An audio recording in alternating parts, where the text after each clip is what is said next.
Bom, pessoal, hoje a gente vai falar sobre Édipo Rei, de Sófocles, começando assim a nossa trajetória pelo teatro grego, ou melhor dizendo, pelas tragédias do teatro grego.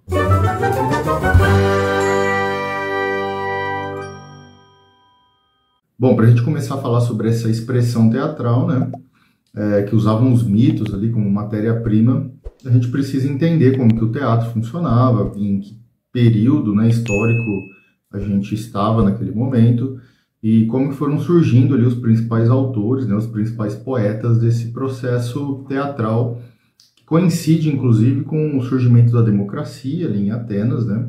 Então, o principal ponto aqui é a gente entender que tudo isso acontecia em Atenas, tá?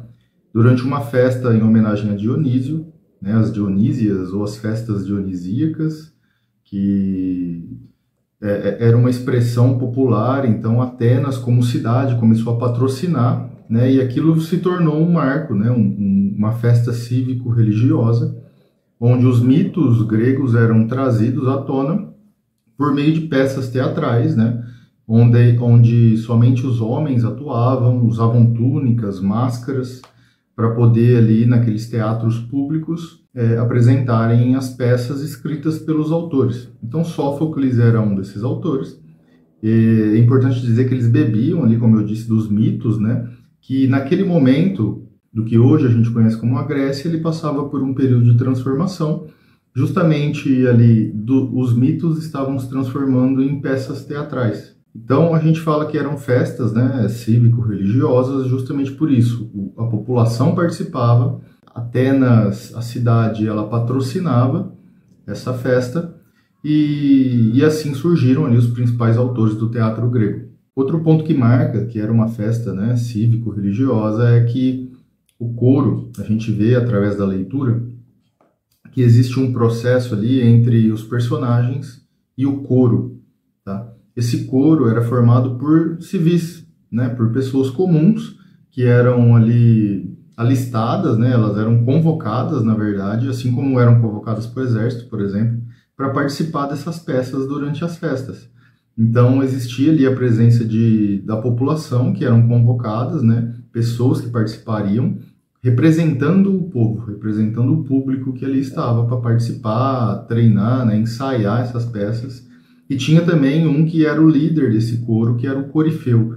Então, ao ler aqui, a gente vai se deparar, por exemplo, com falas do coro, com falas do corifeu, assim como as falas dos personagens principais que participam desse processo ou participam dessa peça. E para que isso acontecesse, precisava-se, né, dos autores, dos poetas, para escreverem essas peças. E assim surge Sófocles. Sófocles, ele é um autor intermediário, né, entre Ésquilo e Eurípides. Ele conviveu provavelmente com Eurípides ali já no fim da vida. Diz, né, relatos ou algumas evidências mostram que Sófocles foi um dos que mais gozaram de prestígio durante a vida, né? Os demais talvez alcançaram prestígio só após a morte, mas Sófocles ele já foi prestigiado mesmo durante a vida. Estima-se que ele tenha escrito 90 peças, mas somente 7 chegaram até nós. Naquele período não se escrevia tanto, né? Então todas as peças, essas construções teatrais, elas eram passadas no boca a boca, né? A gente vai ver isso, inclusive, no livro do mês, na Ilíada, que Homero, né, quando começou a conduzir ali a obra da Ilíada, ele usava de alguns artifícios para poder fazer com que a apresentação oral ela fosse mais fácil. A gente vai ver isso lá. Então isso demonstra, né, que nem tudo era escrito a todo momento. Então muitas coisas ficavam só na cabeça dos autores, que depois eram passados ali para os atores e, por fim, para o povo que assistia aquilo. Outro ponto importante é que dentro dessas 90 peças que o Sófocles escreveu, assim como Eurípides escreveu a dele e Ésquilo escreveu as dele também, era feita uma competição dentro das Dionísias. E sempre 3 peças eram apresentadas, né? E essa competição acontecia para eleger um vencedor. Acredita-se que o Sófocles ele nunca pegou o 3º lugar. Ele tenha sempre ficado entre primeiro e segundo, e muitas vezes em primeiro. Talvez daí venha o grande prestígio que ele ainda recebeu em vida, e também porque ele participava muito ali de ações da própria cidade, ele ocupava cargos, né, na própria cidade. Outro ponto importante que a gente precisa levar em consideração é que naquele período não existia uma autoridade religiosa, uma ortodoxia religiosa que ditava os ritmos de como as histórias deveriam ser contadas. Então os mitos, eles entravam na cabeça das pessoas de diferentes, oriundos de diferentes canais. Um desses canais eram os autores que escreviam essas peças, né? E eles tinham total liberdade para escrever baseado naquilo que eles entendiam, ou baseado no ponto de vista do entendimento deles em relação aos mitos. Então isso fez com que, por exemplo, Édipo fosse largamente escrito por vários autores, talvez. Mas o de Sófocles foi o que chegou até nós. O de Sófocles foi o que acabou ficando famoso, e é por isso que hoje em dia a gente fala muito, né, sobre a história de Édipo Rei, escrita por Sófocles, uma dessas peças que foi apresentada lá por volta do século V a.C., nessas festas em homenagem a Dionísio. Isso é importante deixar claro, já falei uma vez, vou falar de novo. Tudo isso acontecia em Atenas. E é importante entender também que a Grécia que nós conhecemos hoje não existia naquele período, né? Existiam várias cidades, né? As cidades-estados, outras penínsulas, que formavam ali uma coalizão quando iam para a guerra ou quando se defendiam de alguma ameaça, né, territorial. Mas a Grécia, como um estado, como um país que nós conhecemos hoje, não existia.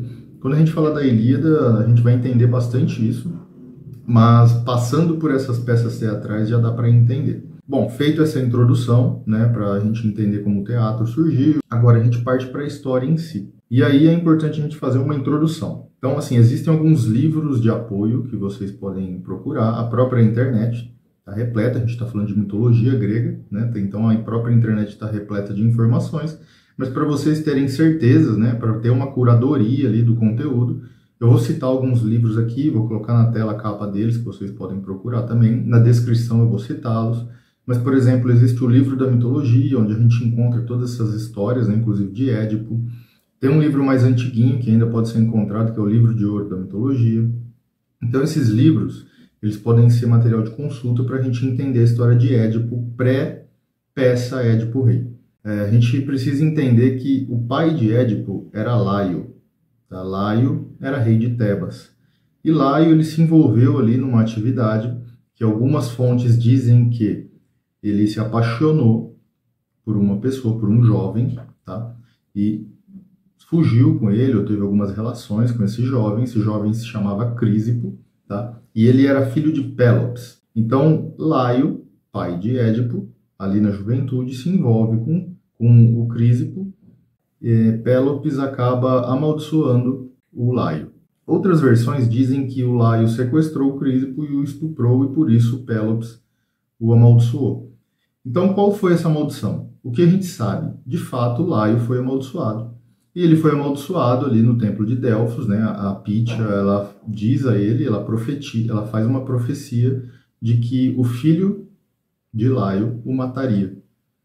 Laio fica pensando nisso, né? Eles acreditavam muito nisso, então o que ele faz? Ele tem um filho, né? Ao invés de não ter, ele acaba tendo esse filho com Jocasta, que era sua esposa, e ao nascer ele pede para um servo ali do seu palácio levar essa criança para um monte e abandoná-lo lá para que ele viva ali sob o efeito da sua própria sorte. Bom, o que acontece? Ele vai, esse servo faz isso, leva essa criança, que era o próprio Édipo, e o abandona lá no Monte Cíteron. Ao abandonar, algumas versões falam que ele teve os pés perfurados e uma corda passada para ele ficar amarrado na árvore.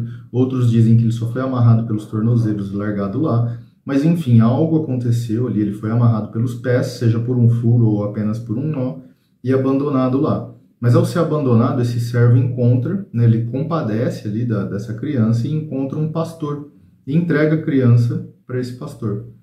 Este pastor, por sua vez, leva essa criança, que é Édipo, até Corinto, porque os reis de Corinto não podiam ter filhos.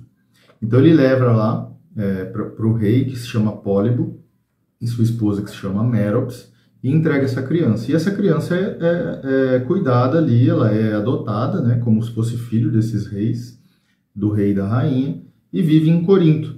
Essa criança recebe o nome de Édipo. Este nome ele tem um significado. Édipo significa pés inchados. Tá?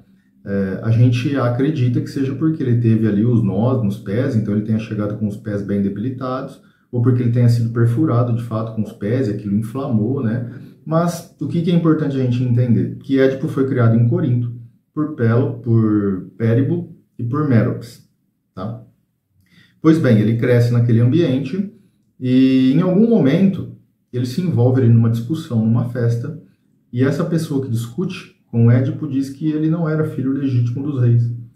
Aí a confusão é separada, ele fica tranquilo de novo, mas ele fica com aquilo na cabeça. E o que Édipo resolve fazer? Bom, para eu saber toda a verdade, o que eles faziam? Eles iam até o templo de Apolo em Delfos, consultar a Pítia para saber, e aí Pítia? Pítia era sacerdote, né? Era vidente que ficavam nesses templos de vaticínios, enfim. E aí Édipo vai até lá, e essa desgraça que caiu sobre Laio também cairia por sua descendência toda, assim como fora profetizado antes. E aí Édipo escuta da Pítia que a vida dele ia ser conturbada, porque ele mataria o próprio pai, ele casaria com a própria mãe, e assim a sua vida seria. Bom, ele fica com aquilo, ele acredita naquilo e resolve não voltar para Corinto. Por quê? Se ele não voltar, ele não mata o pai e nem casa, e nem desposa a própria mãe. E com isso ele sai encaminhada ali pela Grécia.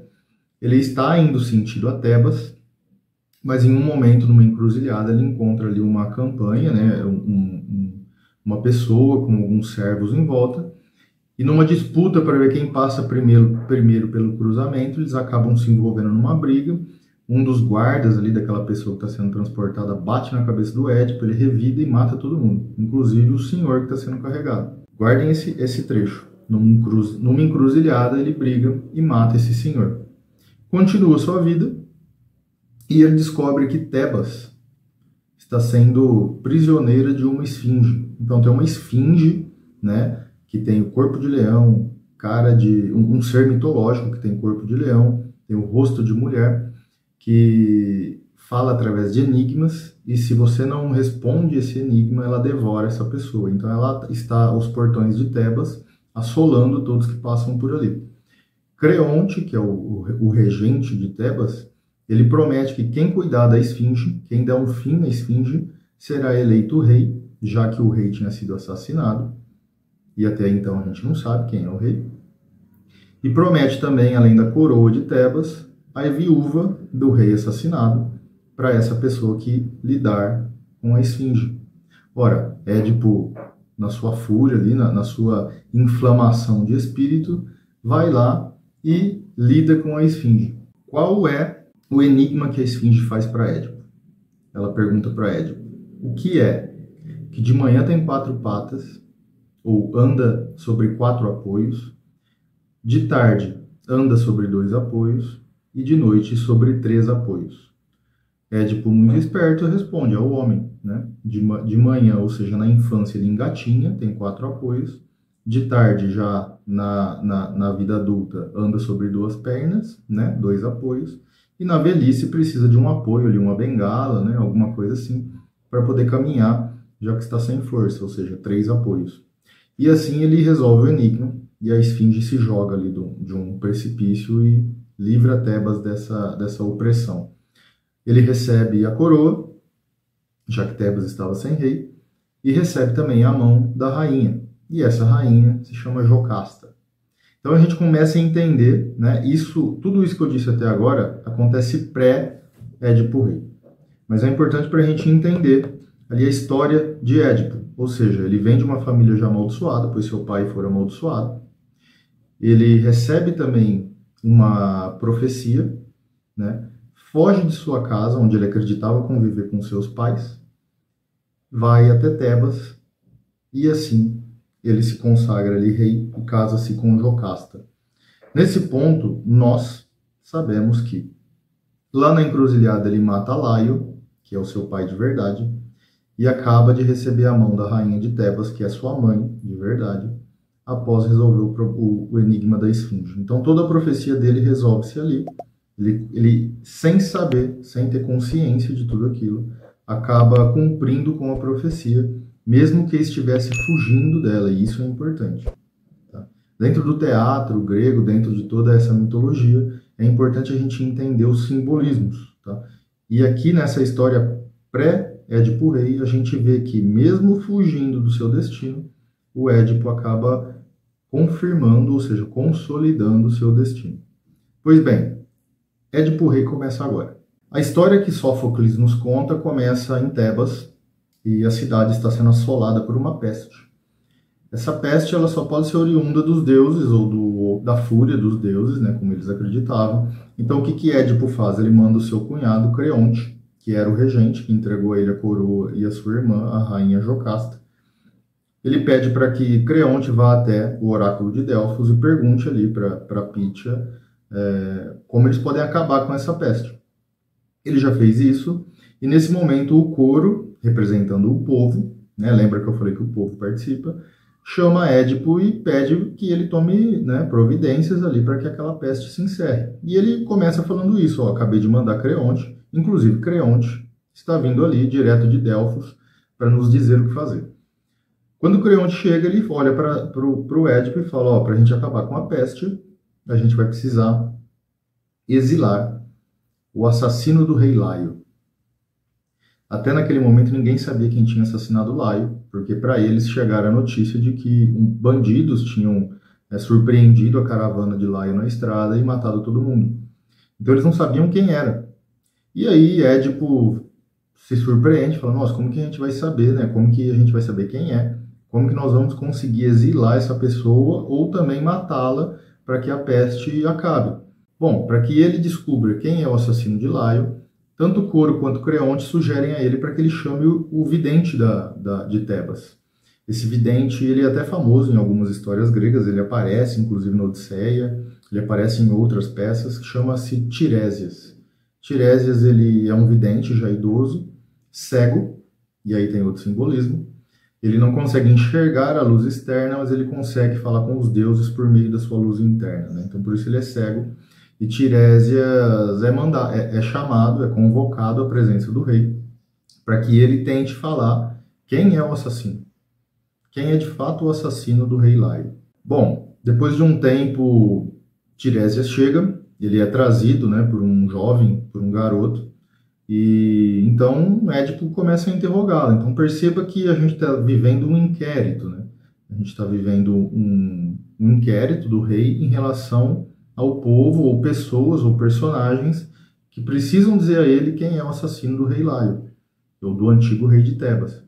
E ao perguntar isso a Tiresias, Tiresias refuta. Ele começa a recuar e diz que ele sabe, mas ele não vai falar não. Que é melhor para todos que ele não diga a verdade. E Édipo começa a acuá-lo, começa a dizer, não, você precisa dizer, você precisa me falar.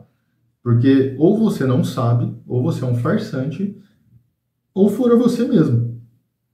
Então, duas coisas eu posso tirar de conclusão sobre o seu silêncio a esse respeito. Ou foi você que matou o rei, e você não quer dizer, né, para não cumprir aqui com o que a gente precisa para acabar com a peste, ou você é evidente porcaria nenhuma.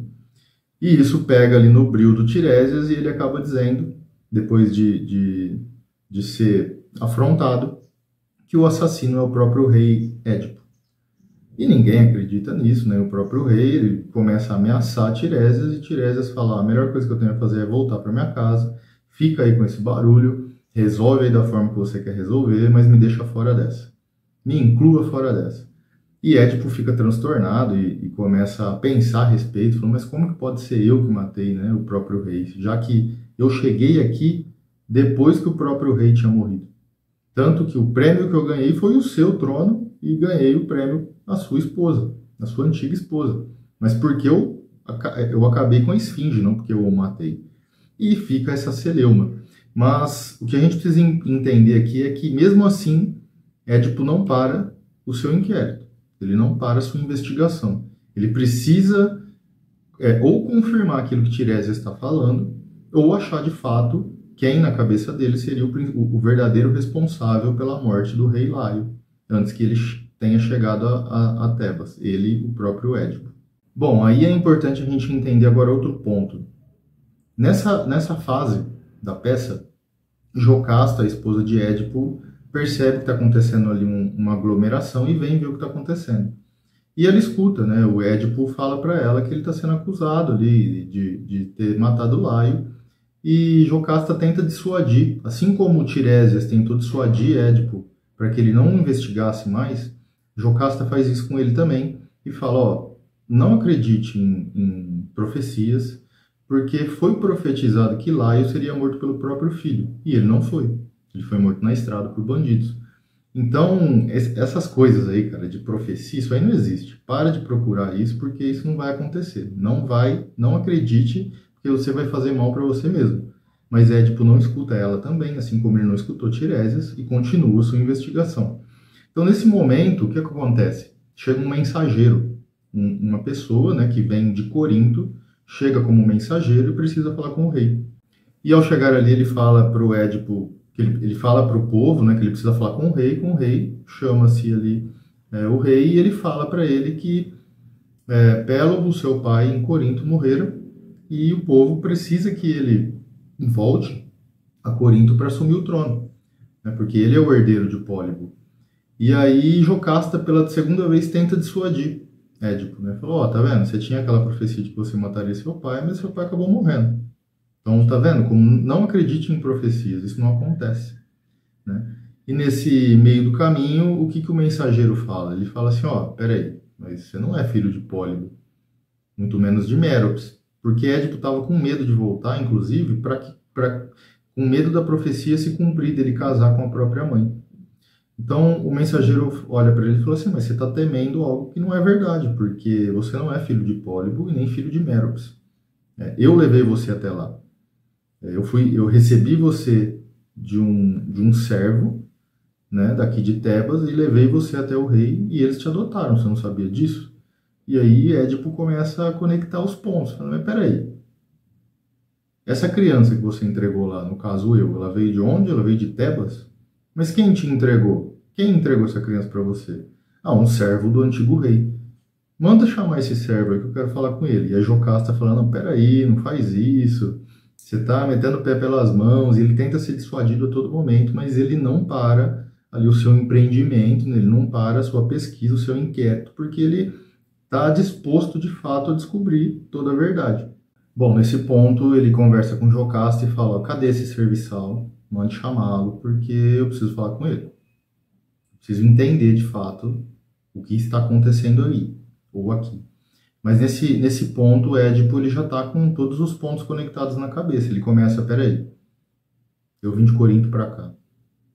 Ô Jocasta, como que era esse rei Laio aí? Como que ele era fisicamente? Assim, assim, assado. Como que ele era de altura? Assim. Com quem ele se parecia? Assim. Inclusive, algumas versões falam que você é parecido com ele. E aí ele começa a conectar os pontos. Fala, poxa, deve ser aquela pessoa que eu matei naquela encruzilhada. Eu acabei cumprindo a profecia. E aí ele começa a perceber que Jocasta é a mãe dele, né? Ligando esses pontos, ele começa a perceber isso. E ele manda chamar o servo. Nessa hora, Jocasta já entende. Ela também já percebe que Édipo é seu filho, porque ela casou com ele, né? Percebe que ele matou Laio e ela corre para dentro do palácio. A hora que o serviçal chega, né? Aquele serviçal ali do Laio que levou o Édipo ainda bebê para o Monte Cítero, ele confirma. Ele fala, não, de fato eu levei esse bebê, mas é melhor você perguntar para Jocasta, porque foi ela que me entregou. E aí Édipo fecha o círculo. Ele fala, poxa, sou eu. Não tem mais o que fazer. A profecia se cumpriu. Matei meu pai, casei com minha mãe. E com ela tive filhos, inclusive. Então, ali a profecia, né, ou a maldição que foi lançada sobre Laio, ela se conclui. E Édipo descobre que, de fato, ele pôs ali, ele empreendeu a profecia que foi falada para ele em Delfos. Então ele corre para dentro do palácio e percebe que Jocasta se matou. Ele encontra ela enforcada E aí acontece outro simbolismo bastante interessante, porque ele tira ela, né, do enforcamento, tira ela das cordas, pega os broches que seguravam as roupas dela ali e fura os próprios olhos. Então, o que que ele quer dizer com isso?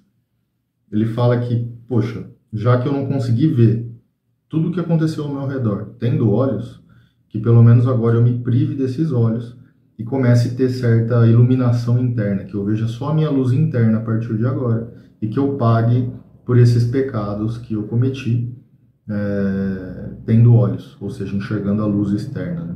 Tem uma coisa importante que eu esqueci de citar, que a hora que o Tiresias começa a dizer que ele é o assassino de fato de Laio, ele acha que Creonte, né, o seu cunhado, e Tiresias estão ali envolvidos numa traição, que eles querem o trono. Então ele rompe com Creonte, Creonte sai de cena, mas nesse momento ele percebe que ele não foi totalmente justo com Creonte e manda chamá-lo.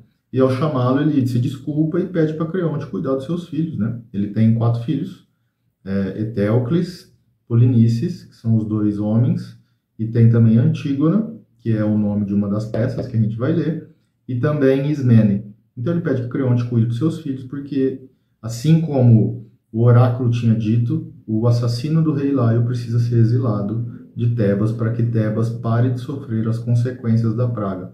E assim Édipo, ele não para sua busca, né? Vocês percebem que ele é dissuadido, ou ele tenta ser dissuadido de várias frentes, né? Primeiro por Tiresias, depois pela Jocasta. Ele tenta ser surpreendido ali, né? Pelo mensageiro, que fala para ele parar, mas ele não para. Mesmo assim, ele empreende ali o seu inquérito e descobre que o assassino que ele buscava era ele mesmo, né? Então, a partir desse ponto, ele se exila de Tebas e a peça Édipo Rei acaba aí. Então, a gente pode tirar várias conclusões, né? Essa é uma das histórias mais famosas aqui de Sófocles. Ela continua, é uma trilogia, né? A próxima peça se chama Édipo em Colono. Ela não foi escrita na sequência de Édipo Rei. Édipo em Colono é a última peça que a gente tem conhecimento de Sófocles. Antígona, ela foi escrita antes, mas que para a história tenha uma sequência, a gente vai ler Édipo em Colono na sequência de Édipo Rei.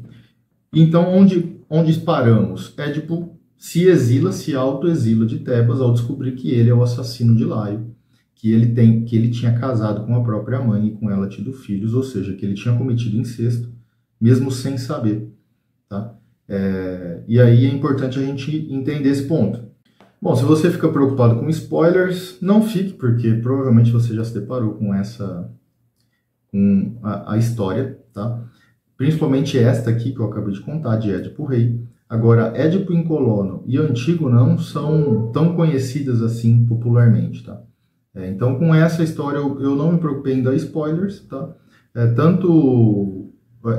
Vários autores se basearam em Édipo, por exemplo, o mais famoso é Freud, na sua famosa teoria do complexo de Édipo. Tá?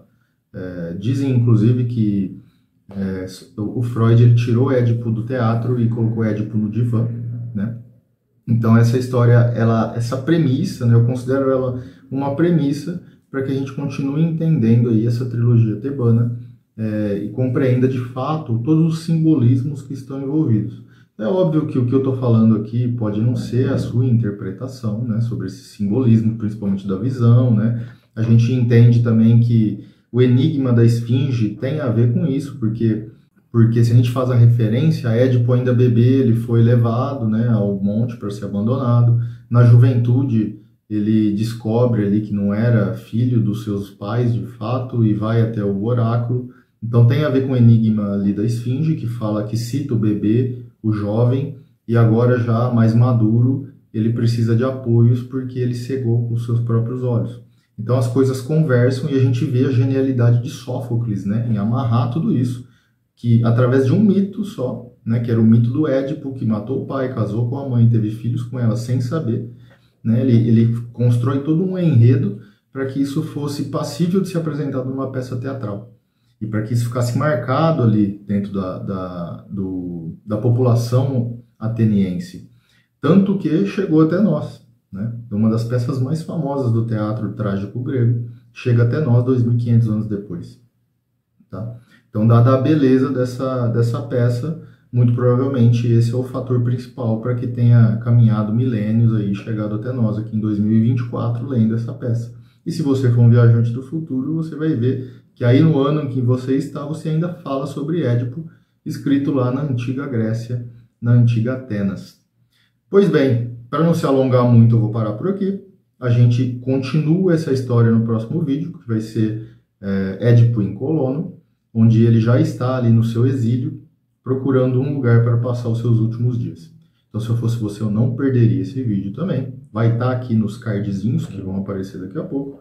E por enquanto, o que eu te peço é o seu like, a sua inscrição, o seu comentário e o seu compartilhamento para que esse canal continue trazendo vídeos e conteúdos sobre os principais clássicos da literatura mundial e universal. Ok, cara pálida? Por hora, eu agradeço que você tenha chegado até essa etapa do vídeo. Meu nome é Eduardo Cassaga, um amante da tragédia grega, flutuando do nada a lugar nenhum desse pálido ponto azul. Nos vemos por aí e fui!